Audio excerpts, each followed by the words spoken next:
Ladies and gentlemen, welcome back to the channel. Me, Ryan118 here. There's a big box out of my bed. I just got a delivery, so it's staying there, sorry. Today this is the last one of these I'm going to do. I've milked enough out of it. It's the third one of this kind of what happens if blah blah blah was manager of Celtic. So this episode was a very highly requested one, and I just didn't want to ignore the request because so many people did want to see it. What if Henrik Larsson was given the Celtic job at the start of the 2016-17 season? So, as you know, if you've checked out the previous two, then you know what's happened. If you've not checked out the previous two, I urge you to go and check them. It's what if Ronnie Deila stayed on, and what if David Moyes was given the Celtic job. But this time it's Henrik Larsson, and the same rules apply. He's been given the team that was given to Brendan Rodgers, apart from the fact that Charlie Mulgrew, Anthony Stokes, all the rest of them are gone, but there's no Scott Sinclair, no Moussa Dembele, and he's been given the same staff as what Brendan Rodgers was originally given. It's very basic, you know what happens, so we're going to do the same stages. We're going to sim from now up until the end of the European qualifiers, up until the end of the transfer window, up until January, and we're just going to see how Henrik Larsson does. Now, under Ronnie Deila, we won one trophy, and that was the league. We didn't win anything else. Under David Moyes, we won the treble.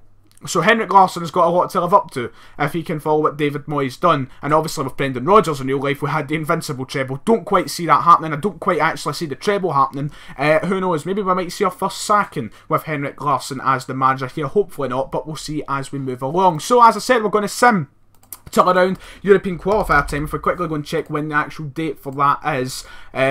Here we go. The end of the qualifier should be around this time, which is the 20th. We'll go up to the Aberdeen game. I believe they were done by then. So we'll go to say the 26th of August, and we'll see how things are going. We'll go to the 28th actually after the Aberdeen game, and we'll see how he started the season, see what signings he originally makes as Celtic manager. I'm expecting maybe a bit of Swedish players in there, maybe Jordan Larsson. We'll soon see. Right, I simmed right up to past transfer deadline day, and we're going to catch up with how Henrik Larsson has started the season with Celtic on the front of the league campaign, the European qualifying campaign, and the transfer front of things. We're going to try and catch up to see what Henrik Larsson has done. I simmed actually up until like the 28th, and then I decided may as well just go to deadline day, so I went straight there. I don't know anything that's happened yet, so it's time to actually check out some of the stuff he has done. So, on the matches sort of thing, on the fixtures, competitively, we've not lost a game. Let's take out friendlies, right?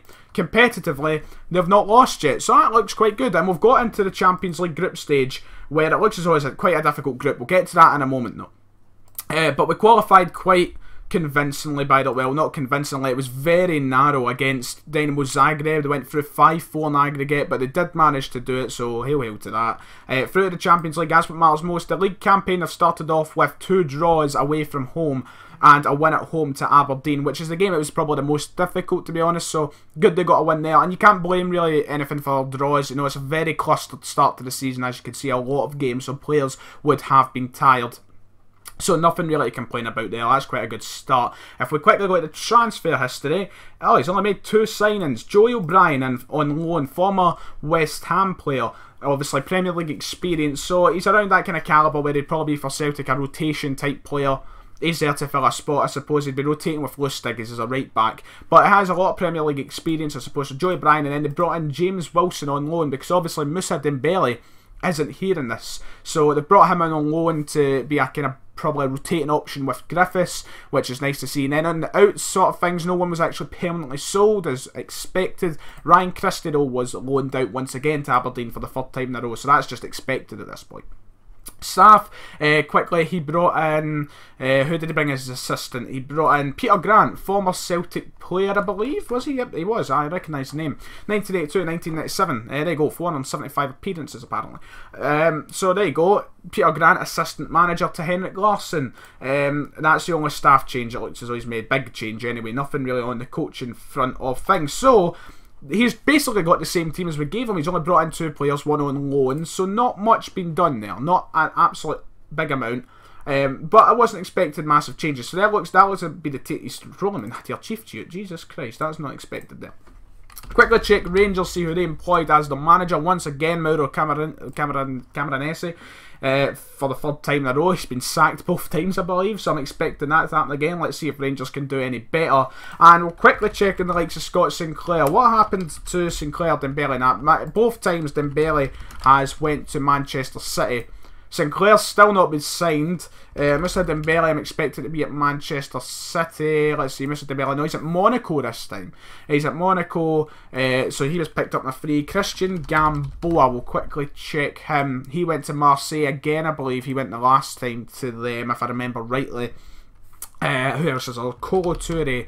Let's see, where did he go? Kolo Touré went to Crotone once again. I think he went there. So it seems they just go for the same kind of players. And the last player then would be Doris de Vrij. So I can't remember who he went to. Yep, that's the same team. I remember that. He went to Kasim Pasta, something like that. So all of Brendan Rodgers' signings went elsewhere, apart from Scott Sinclair, who's still a free agent. Hopefully Rangers don't get him this time. But that's how Celtic have started. One, I said I'd quickly show you their Champions League group. They have been put in a group with, hold on, schedule, where are you? Champions League Group H. They have been put in a group with PSG, Porto and Basel, capable of getting third place, I'd say, so we'll see how that goes. But that's how they've started the season, that's their transfers and such. Let's go to January and see where they're sitting in all competitions. So we are at January 1st. Simmed through the first 6 months of the season. Time to see how Celtic are doing. Well, they're top of the league. Undefeated to say as well. 8 draws, I suppose, right? That's a lot of draws. But almost all of them being away from home. The only draw at home is against Inverness, but 13 wins, no losses yet. So is Henrik Larsson on his way to also accomplishing an invincible domestic league campaign season. We'll soon see, I suppose. What I want to point out here, Chris Commons has had the most Player of the Match awards, which means he has been very involved. We've said, hey, go, look, 25 games, 6 goals, 7 assists. Chris Commons is still fighting in this Celtic team under Henrik Larsson. I was not expected to see that. The Champions League, let's go and have a look at how they done it in the group. Group H, Celtic qualified for the last 16 as well. Henrik Larsson is taking by fucking storm here. Beat Porto and Basel at home. They lost 3 games, 1 at home, 2 away, and then drew with Basel. Massive. So he got us through to the last 16. Well, we will be playing Leicester in the last 16 as well. We could be on a little bit of a Champions League thing here. If Leicester, how are Leicester doing? How are they doing? They're 8th, so not exactly awful. But well. Henrik Larsson, how are they doing the Betfred Cup as well? Did he win that? Did he win the bet? He got beat in the final, oh you tit. Oh, I got beat in the final, right? So we are so close to having a perfect season. Not going to win runners up in the Betfred Cup, but in the last 16 of the Champions League, so far invincible in the league campaign. Things are going well. And the old firms, let's see, the first one of the season we won 3-0 at home, and at the Hogmanay game we won 2-0 at Ibrox. So right now, things are going incredibly well. Things are going well for Henrik Larsson. Let's not lie here. We are doing quite well. Last 16 of the Champions League is really what, if we're doing that, having a great season. So Henrik Larsson started well. Scott Sinclair's got a team yet. Let's find out. I want to see if he's still no, he's still a free agent. So we're going to go to the end of the January transfer window, see if Celtic make any business, and then we'll come back and see. But right now, Henrik Larsson's had quite the fine start to his career as Celtic manager. Could he be on his way to special things with Celtic? Tony Mowbray got the sack, just thought I'd throw that in. But we're now at the end of January. Celtic have started their Scottish Cup campaign, I believe, and also probably went through another couple of league games and another transfer window. So let's see what's been happening on the schedule. Right, how did they get on in January? Right, so they're through to the next round of the Scottish Cup. John Rankin fucking scored into us, Jesus Christ. But we won 3-1 there. We drew another couple of... That takes up to 10 draws. It's an invincible season so far, but there's 10 draws. That is quite something. Drawing 10 games. They two are at home as well, which makes it a little bit more disappointing, but not too much to worry about. Go to transfer history. They made a couple of signings. Michael Crondelli from Sevilla. I recognise that name. Did he not play in England at one point? No, I'm thinking of someone else. I do recognise the name though. Crondelli played for Celta Vigo for quite a while. 33 years old, mind you. But I mean, for how much did they spend? 200k? Not bad, I suppose. Not bad at all. Danish player, decent enough stats. I suppose he'll just be there for a season or two. And Sonny, and a young guy, 17-year-old Sonny at Leighton from France. Don't know anything about him. Can't even see stats, so I can't say much about him. But they only paid what can be up to £300,000 with add-ons and such included. So £300,000. Didn't spend a lot then. 370k in his first season. Scott Sinclair, has he finally got his move? He has. He's went to Wigan. He'd done that last time as well. Well done, Scott. On you go, on yourself. Go to Wigan. Rangers still have Mauro Camarese. They're sitting second at the minute. Just want to see who they brought in the transfer front of things. Niles on loan. George Williams. Not much. Damien Delaney, another Irishman, but not much. So Celtic are top. Now there's only one more thing to do. I'll quickly put up the league table. It's not. I need to go set. There we go. Ladbrokes Premiership. That's how it stands now.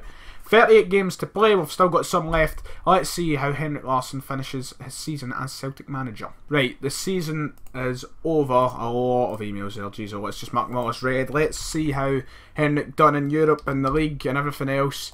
They won the title. Yes, right, we won the league. Did we go invincible though? That is the question. No, we lost 3 times.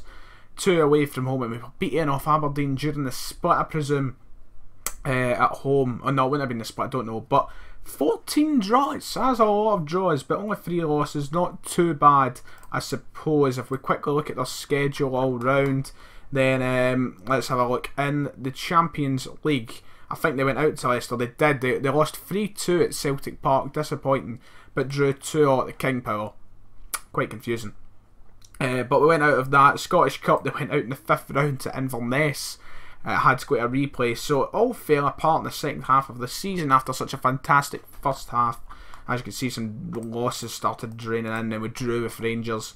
But they did win on the final game of the season. So there you go. That's it. Finished for Celtic. We quickly look at the best performing player, the people that made the most appearances. Lee Griffiths had a fantastic season. Look at that, 36 goals. James Wilson had 18. Nadir Chifchi had 14. He got a look in. That's surprising in itself. Scott Brown, 17 assists, 6 goals from Scott Brown. What a season he had. So very good for Celtic, I suppose. Very, very strong season. Patrick Roberts didn't do too badly. 5 goals, 10 assists, not bad. And I suppose that's it for Henrik Larsson. Now, if you enjoy these FM experiments, let me know if you want to see anything different. I probably won't do any more of the who managed Celtic, who am I Celtic, unless there is a popular demand for some person. So I hope you guys have enjoyed. If you did, hit like and subscribe from me, rightful18. See you all next time.